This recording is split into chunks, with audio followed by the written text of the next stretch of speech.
What's going on, guys? Kinto from T1G here, and I'm joined over here by Reckless. Hey guys, this is Reckless. How you doing? Good. That's good. Anyway, we're going to be talking to you guys all day about Black Desert. As you guys may have seen, the open beta trailer just got released recently. There's been a lot of talk about it with, the recent changes, and we're just going to get right down into it. As we saw the trailer, we've noticed that a lot of classes seem to have gotten new skills. Did you notice new skills? I noticed new skills. Yeah, definitely. The warrior was something that stood out the most since I played with you all the time. I kind of saw what you were doing and what skills you were pumping out. Yeah. And, combat definitely looks a lot faster. Definitely a lot faster. I think I remember seeing somewhere that they did speed up the combat for this new open beta. I remember that they did the same thing going from CBT2 to CBT3. Was it CBT1? It was CBT1 to CBT2, and they sped up the combat. I remember I lost my fucking crap. Whoops, I need to bleep that out. I lost my crap then because, oh man, I was just so excited to be running so much faster, fighting so much faster than it did back in CBT1. It just looked so much more exciting. I'm definitely excited to see it sped up even more, even though some may argue that it might be too fast now, but I think we'll just have to see once we actually get in the game. Yeah, I definitely agree. I think once we get in the game and see how it is and how it functions, I think this buff for the warrior might be something that needed complain. I know a few people were complaining about warriors just, they needed something to make them more valuable in PvP or PvE and. Mm-hmm. Yeah. I feel like this speed buff will definitely affect warriors a lot. It's definitely something I feel like they needed. I did notice that in the trailer they did have a new side kind of dashing spin skill. It looked really sweet. And I think it's something that would help out warriors because they seem to have the ongoing problem that if they're blocking too much, they run out of stamina.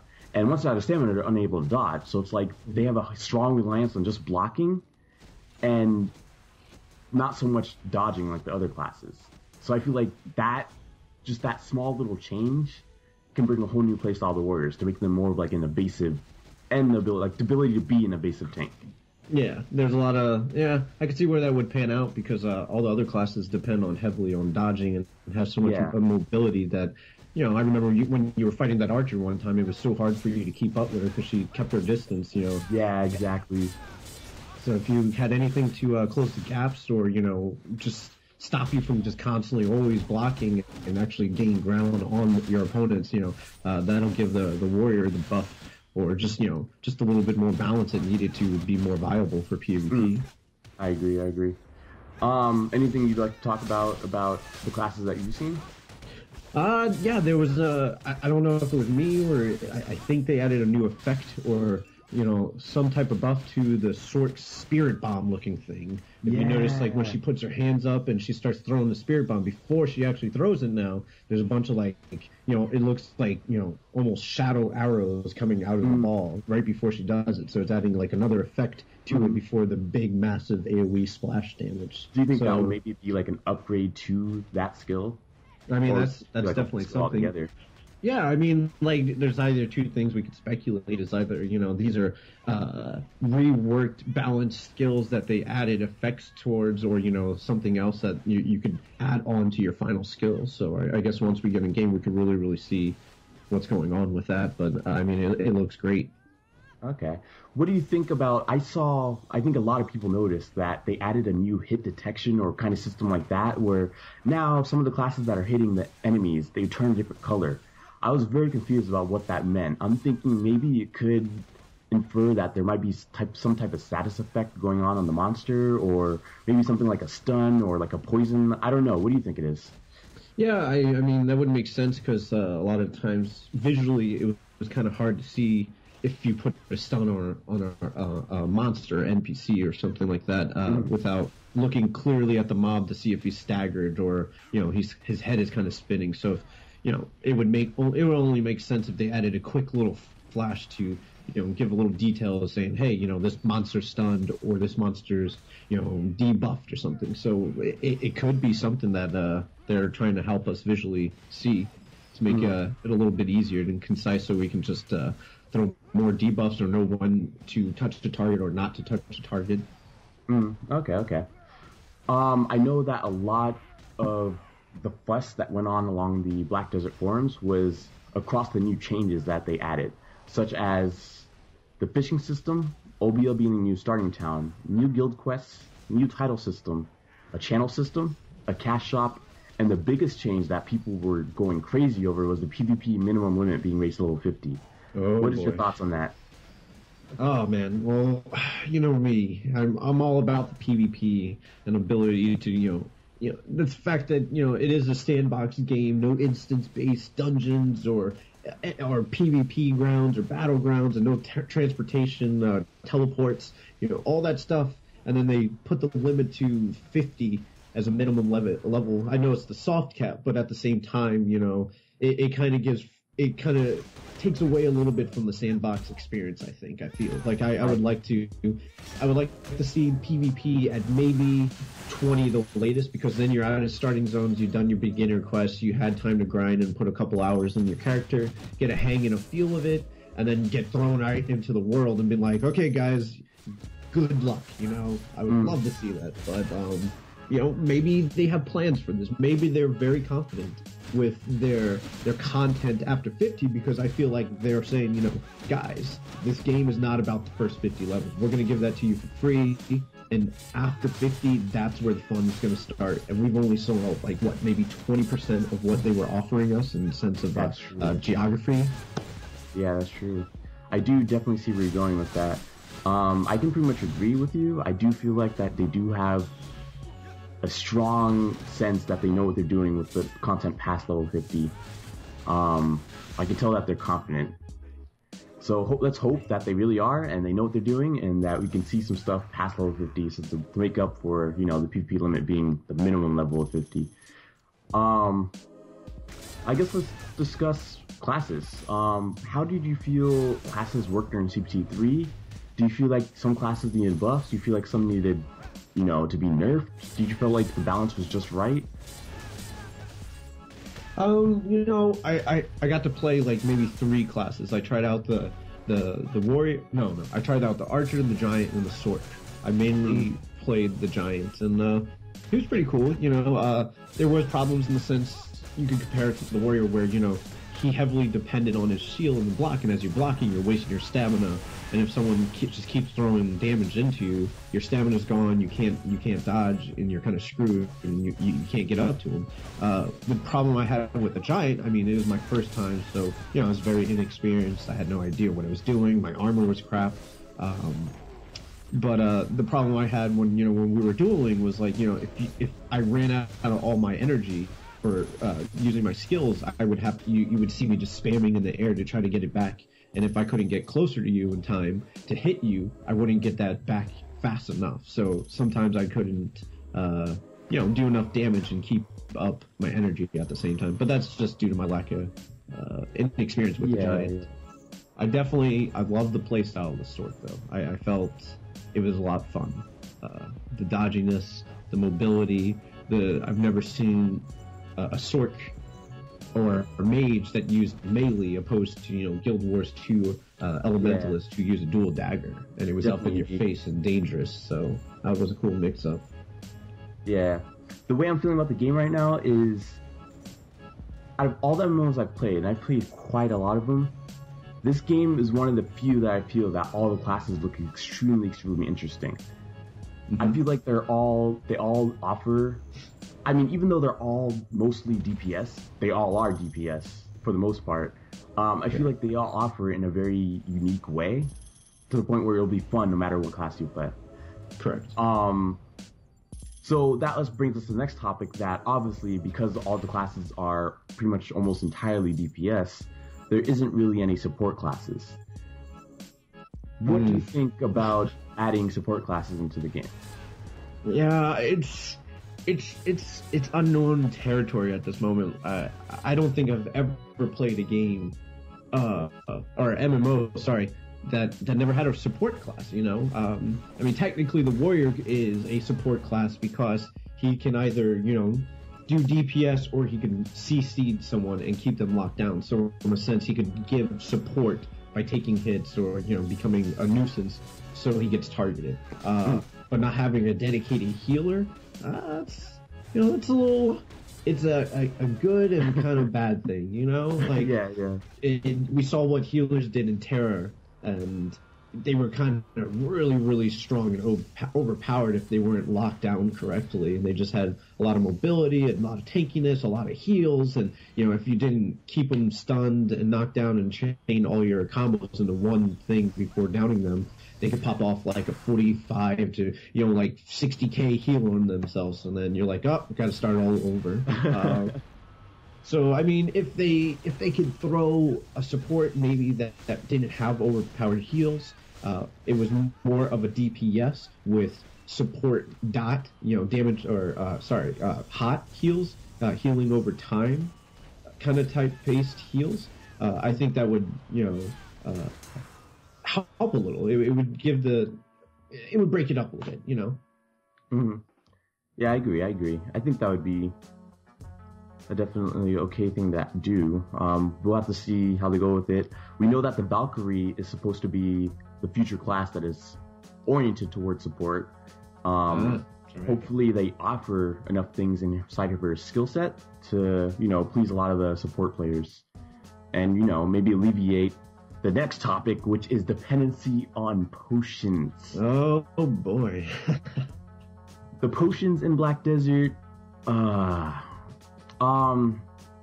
is honestly my biggest gripe with the game at the moment, is the dependency on having to keep yourself alive by spamming a button that restores your HP instantly.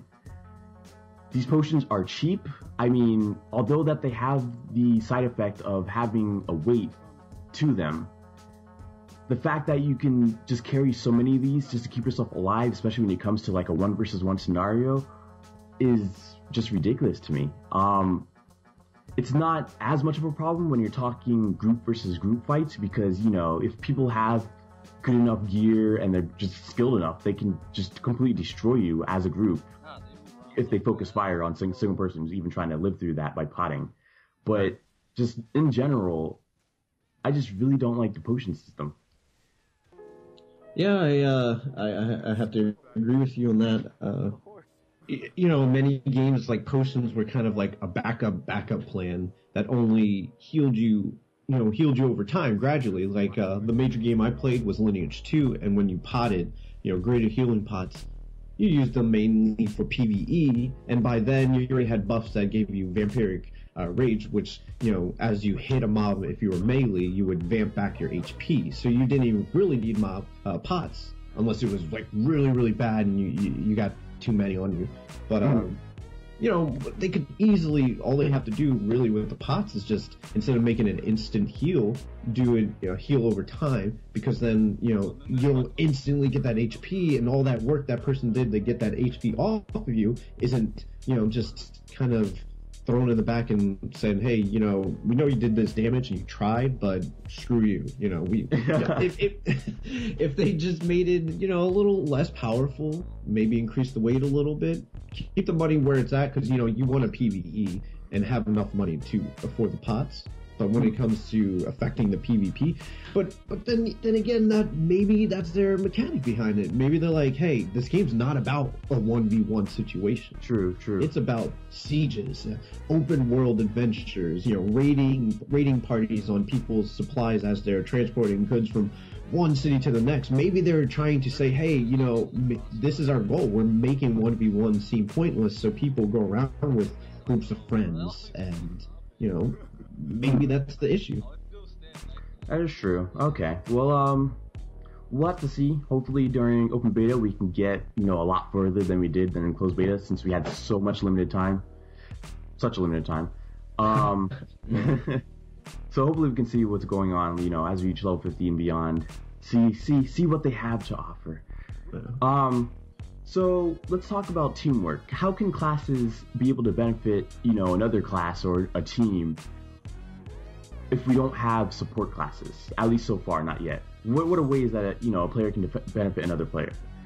Well, definitely this is going to be more of a group play issue where, like, like if players are tight knit groups and they know how their classes play, they can get in and out of situations, and they can either know how to peel correctly, which is a term for say your friend is about to die, he's at 40% HP, you want to call for a peel, which is focusing the people attacking him so they have to retreat and look at you and focus on you and right before they die. So that's essentially you're peeling, you're saving your friends. So it's going to be a lot of back and forth, tug of war situations. Like if you guys needed a heal and you're getting hit too bad, you want to support your friends, go up front, block, or get in their face to really distract them.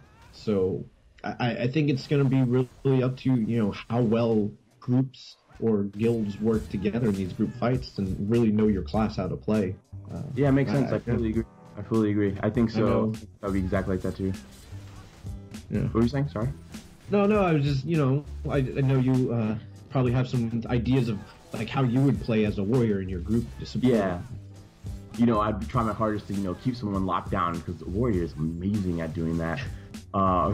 They just have so many grapples and stuns that they can just literally keep somebody on the floor and just busy the whole time. Obviously, as you'll see from the clip later on, I just feel like they definitely hold that ability. The archer or the ranger has the ability to do that, but at range with all the types of range CC that they have. I just feel like people just need to be able to use their CCs at the right time to, lock somebody down if they're being too much of a threat to another team or things like that. But yeah. In a PvE situation, I think it's kind of the same deal. I mean, you have the same tools to use. When it comes to doing bosses or things like that, because you're not able to CC them as often, I think it's more along the lines of, what would you call it? What would it be more along the lines of when it comes to bosses? Like, for example, when we were fighting the big giants in the forest. Again, it's just, as we said, with kind of the teamwork in the sense of PvP, you're going to know your role. Yes, everyone is a DPS, but your warrior had tanking skills, like he could do a taunt, correct? Yeah. Yeah, so, I mean, like, it's just... The way the game functions is just a different way from the traditional MMO, like the tank goes in, he targets it, and he can hold aggro the entire game. Well, and with everyone being heals them back. Exactly. So what I think, if there's more, is it going to be more aggressive play to, how people are going to control it, because there's less automation, there's less completely locking something down, which is just not going to work anymore. I know a lot of people were complaining about the PvE being extremely easy, but there are some of those quest bosses that were, you needed a team, and I'm sure the world bosses, they're going to be very tough. Yeah. So I feel like that a lot of the tough bosses we fought as, Black Spirit quests, we're probably going to be seeing them as level 50 plus content, don't you think? Yeah, definitely could see it, and the way, with like the mob respawn rate being so quick in those higher level places, like when we went over to that level 50 place in the heavy woods with the huge tree, that place was very chaotic. The mobs were strong, that boss was strong, like, you're the tank and you were barely able to hold all the aggro, so it's gonna be a tough job. You're gonna see a huge difference in the traditional, like, oh, well, this MMO player is this good, and but that's tab target. When you're in an action combat game where you're doing everything manually and you're having to rush around and look around and lock something down and then switch from that mob to the other mob once you get its aggro, it's gonna bring a whole new life into the whole MMO experience, and you're going to see a huge difference of really bad groups and really good groups, and good players and bad players. Like, they're going to have to work their butt off more than usual. So the lazy players, I'm sorry, it's not going to happen. I concur. So since we have, a kind of teamwork that's based on, just quick wits and just knowing what to do, they also have a system called formations in the game. And as we tried to experiment with formations during CBT3, they weren't working as they used to back in the first trailer that released showcasing formations. Do you feel that formations can be, a game-breaking idea if it was implemented correctly, quote unquote?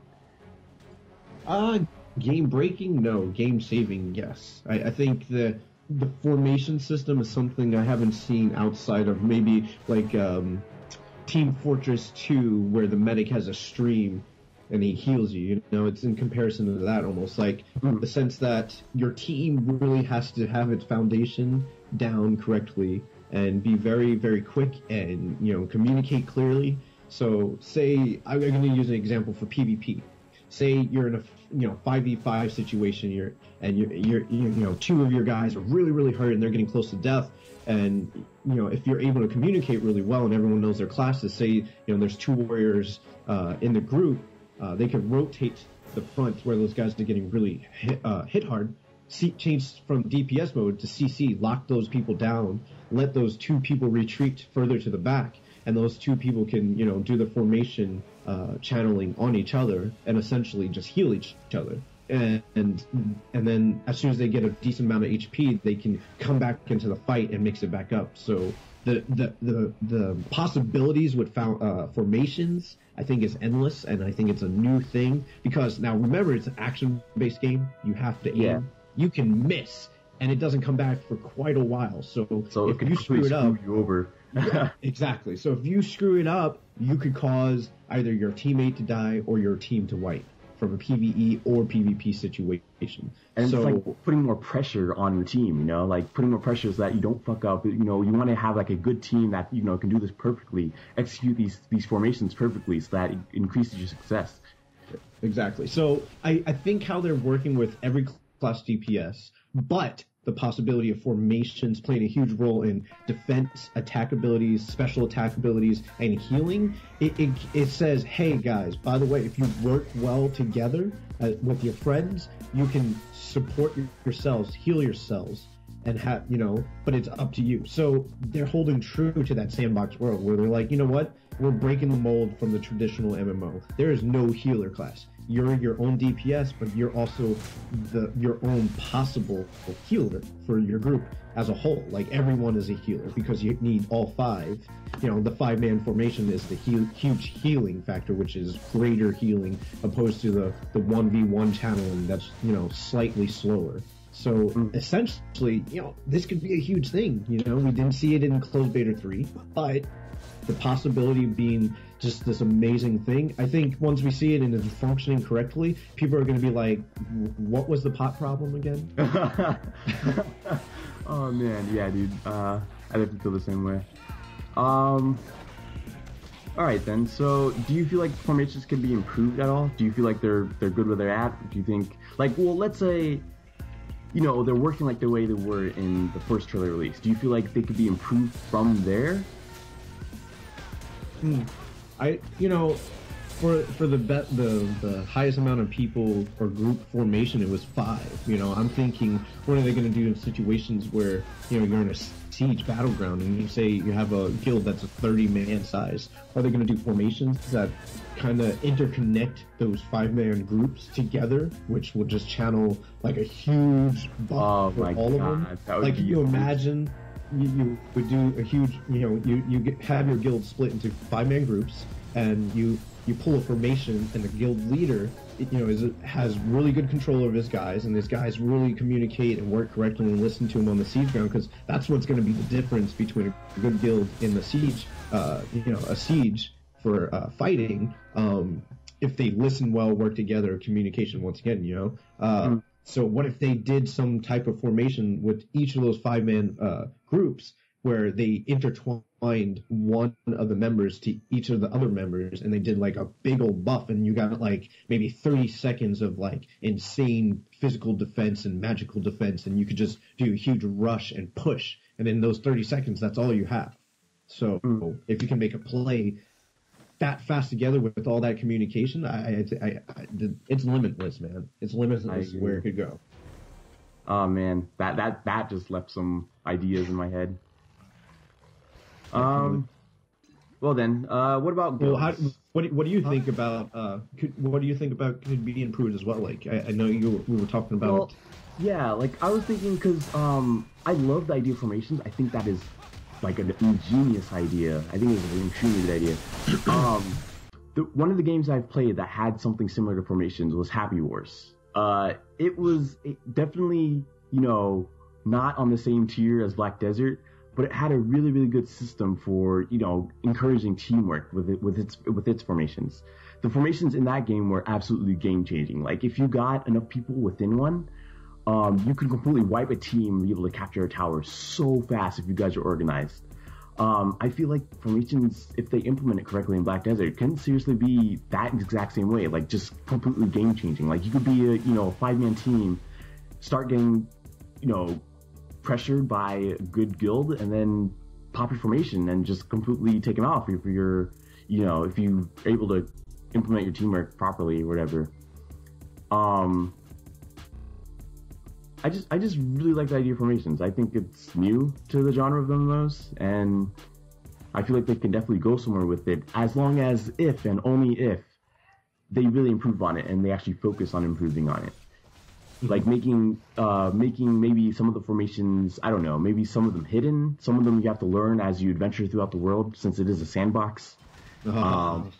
Maybe some that, you have to actually learn yourself. Like, it's not automatically unlocked just from, like, experimenting. Like, you actually have to go out and actually quest for it and, get that formation skill that you can apply to the rest of your team. I think they can definitely go somewhere with it. So basically, their mechanic of how, like, you're gaining knowledge through the world by actually doing something. So when you're, like, cooking, as an example, you don't just have a recipe right away and learn it right away. You actually have to kind of discover it as you're messing around, mixing stuff, that way of, I hate to reference this, and I know people are going to just completely not like it, even yourself, but Sword Art Online had... I'm sorry, I had to. I'm sorry. Ending podcast now. No. I'm just kidding. Go ahead. But, when he got the... Oh, man, even worse. He got the blades, the dual wielding. Calm down, internet. Calm down. But, it was a hidden trait that no one knew about, and he got it through just trying things out, like that, like what you said with the formations. What if you were just trying different streams, different patterns, different amounts of people, and all of a sudden, you just got it, like that'd be really cool, because like 85% of this game is in the unknown. We have no idea what they have in store for us. True. Okay, well then, what do you feel about the guilds in this game? Do you think guild sizes would matter? Do you feel like, like having super huge guilds would take, like, that's like going to be the main thing in this game? Like, big guilds is what you have to do to actually have success in this game? I guess that's humanity's ultimate question, right? Like, does size matter? We always want to know, does size matter, yes and no. Okay, especially in this game, which is breaking the traditional tab target mold of you target someone, you spam one key. Like it was boring, it was stale, and it was easier for people of bigger size to take out people of smaller numbers, especially when they can all assist off of one person by right-clicking on the party menu and having the same target, and 50 people hit one person. Like that person has no chance. In this game, where it's really dynamic, it's all about how well you process information, how well you can memorize your combos, and just function and focus as a group and solo players. Like that's gonna be player collision. Oh, and player collision. Yeah, people are gonna be bumping into each other, missing shots by shooting into their friends. So I think actually there could be a sense of bigger guilds having a harder time getting things done, because with bigger group of people, it's going to be a lot harder to have them move as a complete and single unit, like opposed to a guild. Correct, like in a single formation to do the same thing. You're going to have some people that are slackers or slower than the other ones, and in controlling. What's the max amount of people in a guild now? Like 80 or either 80 or 100, yeah. So, can you imagine you yourself trying to control, 79 other people in your guild and get them to do the same thing? No one's going to be on the same page. I think it's going to be very difficult. But, it does bring more bodies to be meat shields to get the job done. Just like hammer these numbers with meat shields, just throw them to the fire. That could work, but with the game, with the collision, getting in and out of places with 100 people or 80 people at once and getting them, or even sneaking up on people is going to be near impossible. People are going to see you 1,000 miles away. So I think stick to the bushes, and you go down, you just start rolling everywhere, so don't be on the radar. That could be a viable tactic right there. 180 people just rolling on the floor. Just rolling around the floor. Oh man, if I ever see that, if someone could do that out there with your 80 people all in one, just rolling through the bushes and sneak up on like a caravan in the wild, I will lose it. I'll definitely lose it. But I think what's going to make a difference, like most games, is quality over quantity, I definitely think the people that can play together better with a tight-knit group that's smaller and function as a single unit could do a lot better opposed to people who do a lot better, unless those 80 people are like the elite master 80, like the gods of the world, then we're screwed. So let's hope that doesn't happen. I mean, how do you feel? Like, I know you have a lot of experience with MMOs. Like, what did you see in other MMOs where people just had countless amounts of people and just throwing it at you? But yeah, like about that, here's the thing. It really depends on the type of game that's being created, where I feel the placement of guilds matter. For example, a game like ArcAge, no matter how big your guild, the more numbers you have, generally, the better off you'll be in a game like ArcAge. Whereas, I don't know, a game like, what's a good example of a game where, maybe a smaller guild can be more efficient than a bigger guild? Oh, man.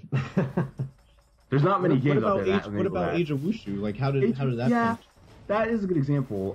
Age of Wushu, we were around like a 15-20 person guild, and even as a 15-20 person guild, going up against guilds, with hundreds and hundreds of members, we were able to hold our own castle for the longest time. I kid you not. Just because we knew how to play the game, we were more organized, we knew exactly where they would be going with our whole Zerg, we knew how to strategize to take out the most amount of people in the most efficient way.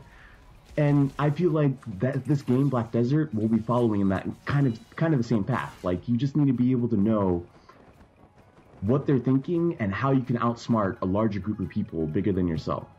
So a lot of mind games. I feel like mind games would work. I mean, of course, in the addition of, gear and, equipment, that could help too. But I think overall, mind games would definitely play a really good role in this game, it being a sandbox environment. Did you know they have traps in this game? Traps? What? They have traps in this game, I kid you not. CBT3... They have you got flash bombs, fire bombs, all kinds of mines that you can lay on the floor and people walk over it and it like explodes. You got like slow spike traps. What? I kid you not, they have this in the game. The developers sent us some of these in the mail during CBT3. I recorded on video, so you'll be able to see it down below, guys, or up top, whatever. We were able to test these out in the arena. We were just throwing them around everywhere, seeing how they work. I'm not sure on the plausibility of actually using these in combat, but hopefully they will, be something that people will be able to use and be able to use as a strategy. I don't know. I have high hopes for it. I do. Great. That sounds awesome. Yeah. Do you think small guilds will be able to make a name for themselves? Definitely. I mean, like you said, this game is like kind of a combination of everything out there in this huge, diverse, dynamic, open world. Like, so you don't only have to focus on PvP guilds. A smaller guild could just be a guild of merchants that maybe hire other players to support them and protect their goods as they're transporting, from one town to another. And economy plays a huge role in a lot of these games in the sense of, who controls the most money or cash flow. I know ArcAge did, Lineage 2 did, Eve, of course, does. I'm not sure of Age of Wushu. I'm not exactly sure about that. How did that function? In Age of Wushu? Like smaller guilds? Yeah, how did the economy affect the game as a whole? Because then the smaller guilds, like, if they were like a merchant-based economy guild, they usually could be smaller, but they could control like 90% of the market. Yeah, we did see a lot of those instances happening in Jushu. We have these two players who were the top, like, tailors, which were basically the armor for that game. They were the top tailor crafters. And they would basically control the market for the most part for all of the armor in the game, and it was just two people. I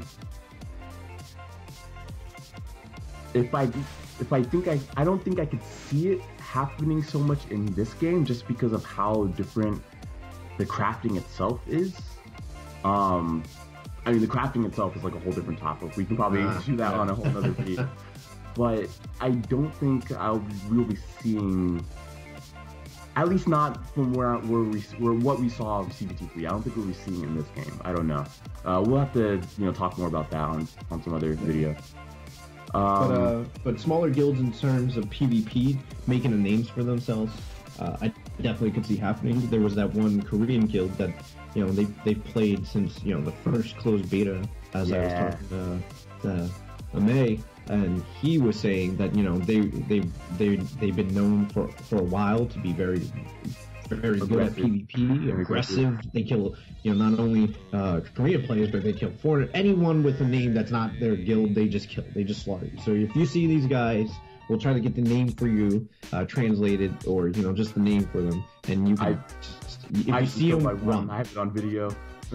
You just don't want to go against these guys. So they were a group of maybe like 25 to 30 people, if I'm not mistaken, and they were an entire red guild on the last beta. I think all the betas, and they not only were just a karma guild, but they were very good. Like, they functioned really well together. They moved.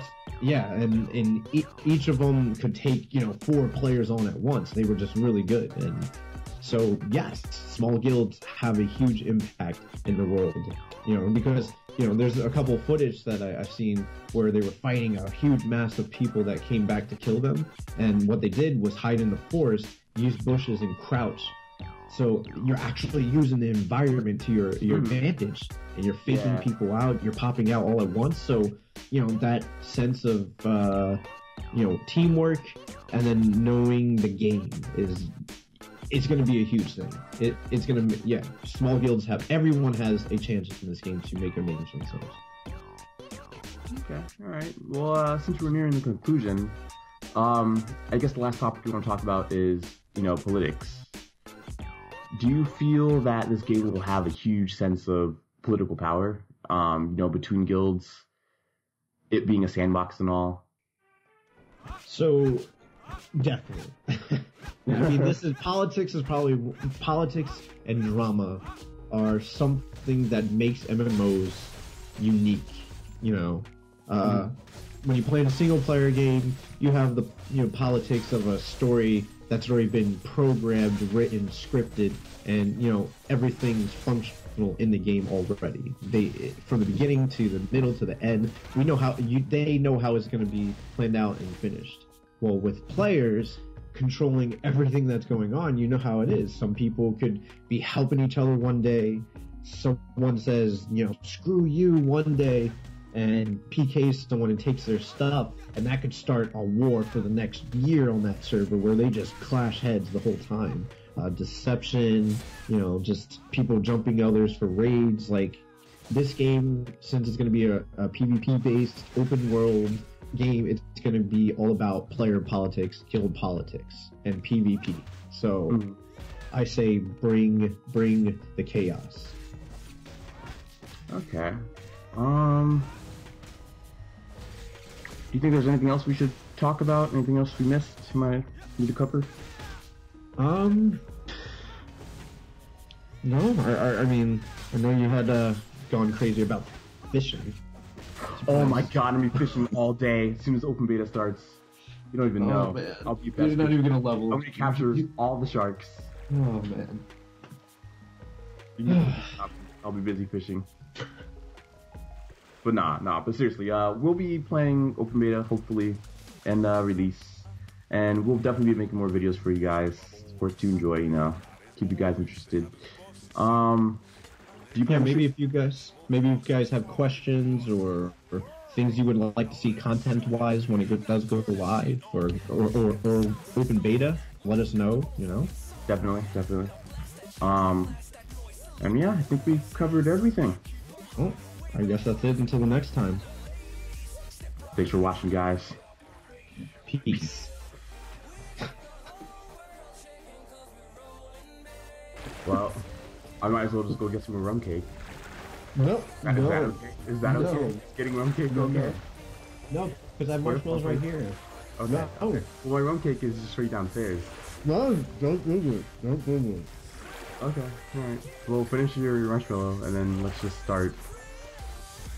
Fucking ready, bruh. You ready? Okay. Are you sure? Are you sure you're ready? Yes. Are you sure? Oh, No more marshmallows. No more cake. No more nothing. No more rum cake. No more rum cake. Okay. No more Are rum you sure? cake. No more marshmallows. Don't get back up to get more rum cake. Otherwise, I'll be extremely cross. All right, hold on, one more marshmallow. Okay, I'm done. All right, I'm no, done. no.